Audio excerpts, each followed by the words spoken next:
दशा माता साक्षात नारी शक्ति माँ जगत जननी का ही अवतार है, जो मनुष्य के जीवन में दशा स्थिति सुधारने के लिए सबसे ज्यादा पूजी जाती है। इनका वाहक ऊंट है और इन्हें ग्रहों की दशा मनुष्य के जीवन में व्यवस्थित करने वाली देवी भी कहा जाता है। दशा माता की पूजा और व्रत चैत्र मास के कृष्ण पक्ष को दशमी के दिन किया जाता है, जिसमें व्रत करने वाली महिलाएं दशा माता के नाम की डोरी अपने गले में धारण करती है। डोरी धारण करने के लिए महिलाएं कच्चे सूत के धागे को 10 तार करके लपेटकर उनमें 10 गांठें बांधती है, जिसके पश्चात उस धागे को हल्दी से रंग कर होलिका दहन के दिन आग में दिखाकर उसको पहन करके दशा माता का व्रत पूजा करना शुरू करती है। इस धागे को प्रतिदिन दशा माता के चरणों में अर्पित करके पुनः पहन लेती है। ऐसे कुल 10 दिन तक लगातार करती है और आखिरी के 10वें दिन धागे की पूजा करके पूरे वर्ष अपने गले में धारण करती है। ऐसा इसलिए किया जाता है ताकि उनके घर की दशा सदैव बनी रहे, कभी कोई विपदा न आए। उसके लिए ही महिलाएं दशा माता की कथा पूजा करती है। दशा माता की महिमा हम उनकी कथा के अनुसार ही समझ सकते हैं। तो आइए दशा माता की कथा प्रारंभ करते हैं। दशा माता की कथा प्रारंभ करने से पूर्व अपने हाथ में गेहूं के 10 दाने रख ले, क्योंकि जो भी स्त्री दशा माता का व्रत करती है उन्हें पूजा इत्यादि करने के बाद दशा माता की कुल 10 कथाओं को सुनना पड़ता है, तभी व्रत सफल हो पाता है। दशा माता की 10 कथाओं को हम एक कहानी के आधार पर जानेंगे, जिसमें राजा नल और रानी दमयंती की कहानी है। तो चलिए दशा माता की कथा शुरू करते हैं। किसी राज्य में राजा नल और रानी दमयंती रहा करती थी। राजा नल अपना साम्राज्य बहुत ही शान से और शांतिपूर्ण तरीके से चला रहे थे। रानी दमयंती भी बहुत सुख से नल के साथ अपना राजसिक जीवन व्यतीत कर रही थी। उनके राज्य में धन धान्य की कोई कमी नहीं थी और जनता भी राजा नल और रानी दमयंती से बहुत खुश थे और उनका बहुत सम्मान करते थे। एक दिन रानी को अपनी किसी दासी से दशा माता की महिमा की जानकारी प्राप्त हुई और उनकी दासी ने रानी दमयंती को दशा माता की महिमा का बखान करते हुए दशा माता की कथा और दशा माता की कहानी सुनाई। रानी दमयंती दशा माता की कथा सुनकर बहुत अधिक प्रभावित होती है और दासी से दशा माता की पूजा व्रत विधि के बारे में पूछती है।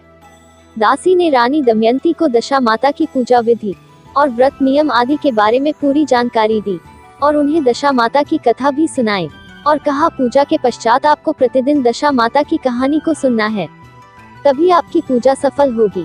अतः रानी दमयंती चैत्र मास की कृष्ण पक्ष के दशमी के दिन दशा माता के नाम से कच्चे सूत का डोरा बनाती है और उस डोरे को होलिका दहन के दिन अग्नि दिखाकर अपने गले में धारण करके दशा माता की पूजा प्रारंभ करती है और प्रतिदिन दशा माता की कथा सुनती और अन्य दासियों को भी दशा माता की कहानी सुनाती।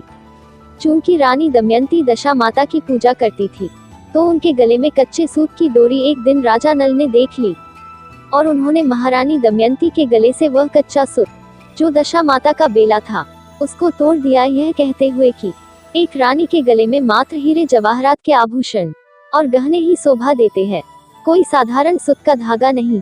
ऐसा कहते हुए राजा नल ने रानी के गले से धागा तोड़ दिया। रानी बहुत दुखी होती है, लेकिन वे आने वाली मुसीबत से बिल्कुल अनजान थी। कुछ समय बिता, राजा नल की राज व्यवस्था बिगड़ने लगी। दिन प्रतिदिन उनके राज्य की संपत्ति समाप्त होने लगी। इतना ही नहीं, धीरे धीरे करके उनकी महल से पत्थर के टुकड़े गिरने लगे। राजा नल और रानी दमयंती को कुछ समझ नहीं आ रहा था कि ऐसा क्यों हो रहा है। अचानक से इतनी ज्यादा मुसीबत कैसे उनके राज्य और राजमहल में टूट पड़ी। दोनों यही सोचकर परेशान थे। राज्य की स्थिति इतनी खराब हो गई कि लोग दाने दाने को तरस गए। अंततः राजा ने राज्य त्यागने और दूसरे राज्य में जाकर धन कमाने का निश्चय किया और रानी दमयंती को कुछ दिन के लिए उनके मायके जाने को कहा। किंतु रानी दमयंती एक पतिव्रता स्त्री थी, उनके लिए उनका पति ही सब कुछ था, अतः उन्होंने जाने से मना कर दिया। इस तरह से दोनों अपना राज्य त्याग करके दूसरे राज्य की तरफ रवाना होते हैं। राजा रानी भूखे प्यासे दूसरे राज्य की ओर चले जा रहे थे। चलते चलते बहुत समय बीत गया और संध्या भी होने लगी थी, तो उन्होंने विश्राम के लिए पास में ही एक माली के पास गए और उससे रात गुजारने के लिए शरण मांगी। माली का बगीचा बहुत ही सुंदर और हरा भरा था। राजा रानी दोनों माली के सुंदर से बगीचे में पूरी रात विश्राम करते हैं और सुबह जब उनकी नींद खुलती है तो उन्होंने देखा कि पूरा बगीचा बंजर बन गया है। उनको समझ नहीं आ रहा था कि ऐसा कैसे हो सकता है कि एक ही रात में हरा भरा बगीचा बंजर कैसे हो सकता है। तभी वहाँ माली आ जाता है और अपने बंजर बगीचे को देख राजा नल और रानी दमयंती को बहुत खरी खोटी सुनाता है और उन्हें वहाँ से जाने को कहता है।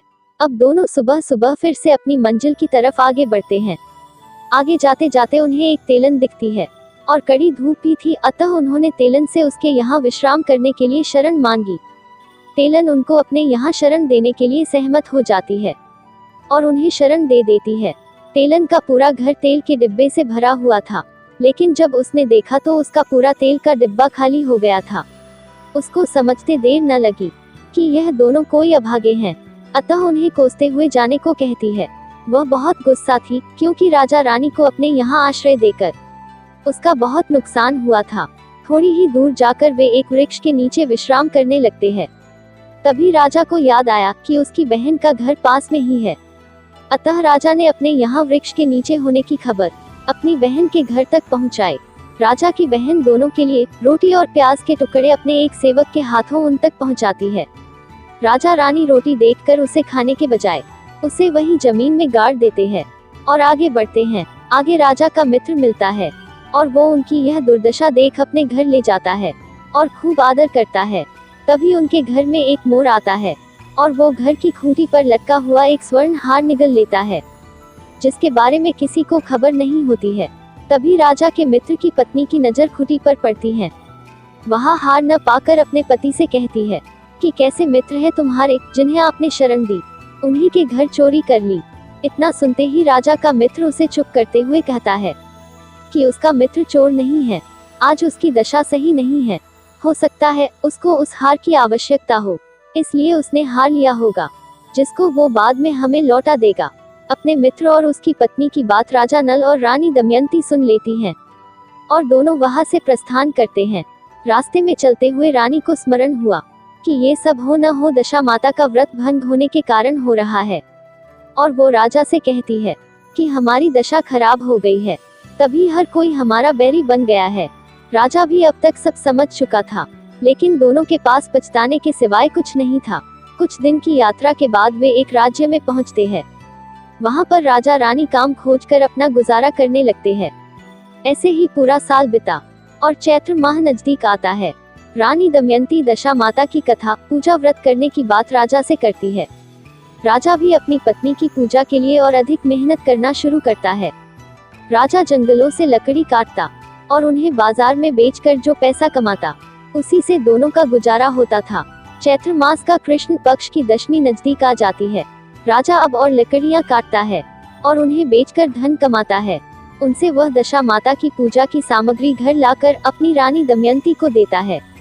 रानी होलिका के दिन कच्चे सूत का डोरा अर्थात दशा माता का बेल बनाती हैं और उसे अपने गले में धारण करती हैं। इस तरह रानी दमयंती दशा माता की कथा पूजा व्रत प्रारंभ करती है। अब धीरे धीरे उनकी दशा में सुधार होने लगा था। एक दिन राजा की लकड़ियां चंदन की निकली, जिसको बेचकर वह बहुत धन घर लाता है और पत्नी के साथ दशा माता की कथा पूजा करते हैं। ऐसे करके दिन बीतते गए और अब राजा बहुत धनवान हो गया था, अतः वह पुनः अपने राज्य वापस चलने का विचार करता है और इस तरह दोनों राजा रानी अपने राज्य की तरफ रवाना होते हैं। रास्ते में उसके मित्र का घर दिखता है। वह वहां उसके पास जाता है और भोजन करके विश्राम करता है। तभी वह मोर घर में वापस आता है और स्वर्ण हार उगलने लगता है। राजा मोर को हार उलगते देख अपने मित्र को बुलाता है, अतः मित्र सब समझ जाता है और उसे अपनी पत्नी पर लज्जा आती है। राजा का मित्र उससे अपनी भूल के लिए क्षमा मांगता है और राजा उसे अपने गले से लगाते हुए बोलता है कि इसमें तुम्हारा कोई दोष नहीं है, मेरी दशा ही खराब हो गई थी, इसलिए तुमने ऐसा कहा। राजा अब रानी के साथ आगे बढ़ता है। उसे अपनी बहन का राज्य दिखाई देता है। राजा उसी वृक्ष के नीचे जाता है जहाँ उसकी बहन ने रोटी दी थी, जिसको राजा ने जमीन में गाड़ दिया था। राजा और रानी जब उस स्थान को खोदते हैं तो उन्हें वहाँ हीरे जवाहरात मिलते हैं, अतः राजा उनको निकालकर अपनी बहन को सौंप आता है। बहन को उपहार देने के बाद राजा रानी के साथ अपनी राज्य की ओर बढ़ता है। शाम होते होते वह उसी तेलन के पास पहुंचता है और उससे विश्राम करने के लिए मदद मांगता है। चूंकि बहुत दिन हो गए थे तो तेलन उन्हें पहचान नहीं पाती और उन्हें आश्रय देती है। सुबह जब नींद खुली तो वह आश्चर्यचकित हो गई, क्योंकि जिस गोदाम में तेलन ने राजा रानी को विश्राम के लिए रोका था उसमें तेल की खाली टीनें थी, जो अब पूरी भर गई थी। तब राजा उसे बताता है कि वे दोनों वही अभागे हैं, जो कुछ दिनों पहले जिनके चरण मात्र पड़ने से तुम्हारा गोदाम खाली हो गया था। लेकिन आज दशा माता की महिमा के कारण तुम्हारा गोदाम पुनः पहले जैसा हो गया है। अब राजा पहुंचता है उस बगीचे पर, जहां उनके रुकने से पूरा बगीचा बंजर हो गया था। लेकिन राजा के पहुंचते ही माली का बगीचा और भी ज्यादा सुंदर और हरा भरा हो जाता है, जिससे माली राजा की जय जयकार करता है और उन्हें विदा करता है। अब राजा अपने राज्य में प्रवेश करता है। राजा नल और रानी दमयंती को देख पूरा प्रदेश हर्षोल्लास से भर जाता है। हर तरफ खुशियों का माहौल छा जाता है। ऐसा प्रतीत हो रहा था जैसे दीपावली हो। राजदरबार के सभी सदस्य और जनता अपने राजा रानी का स्वागत अभिनंदन करती है। इस प्रकार राजा नल के साम्राज्य में पुनः खुशहाली पहले जैसी हो जाती है।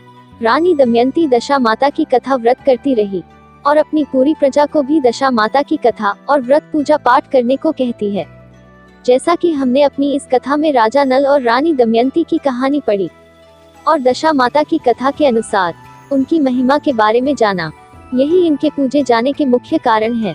ऐसे करके दशा माता की कथा समाप्त होती है। दोस्तों, आशा करता हूँ कि आपको हमारी यह कहानी पसंद आई होगी। यदि आपको कहानी पसंद आई हो तो आप इसे लाइक और अपने दोस्तों के साथ शेयर करें। यदि आप हमारे चैनल पर नए हैं तो आप हमारे चैनल को सब्सक्राइब करें। धन्यवाद दोस्तों।